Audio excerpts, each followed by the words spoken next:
tombe régulièrement des météorites en France. Il s'écoule rarement plus de 3-4 mois d'affilée sans que dans les médias l'écho d'une chute observée par de nombreux témoins.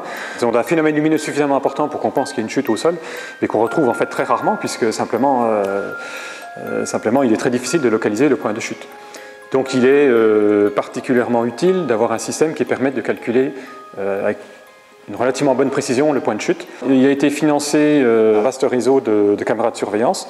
Le réseau s'appelle Fripon. Donc une centaine de caméras. Et l'idée c'est à la fois de couvrir la totalité du ciel national, mais aussi de faire des triangulations, d'observer la même chute depuis plusieurs caméras pour pouvoir calculer d'abord l'orbite de l'objet avant qu'il ne rentre dans l'atmosphère de la Terre, et ensuite éventuellement d'essayer de calculer le point de chute.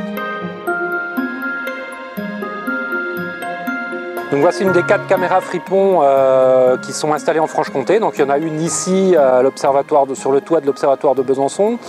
Il y en a une au planétarium à Belfort, une à la mairie de Saint-Lupicin et une au lycée Xavier Marmier de Pontarlier.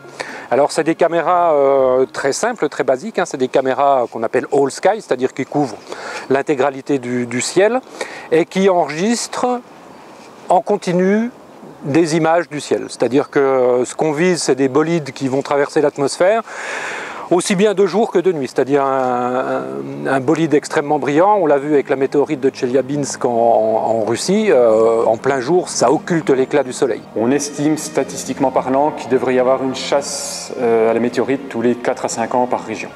Donc on peut espérer en Franche-Comté avoir une chasse à la météorite, donc vraiment une grosse chute.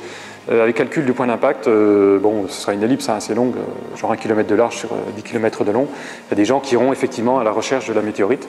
C'est probable, probablement assez compliqué aussi. Disons, l'aspect origine des météorites est à peu près assuré, l'aspect récupération de chute de météorites est plus aléatoire, mais bon, on verra bien, ça fera partie des bonnes surprises, j'espère, de Fripon.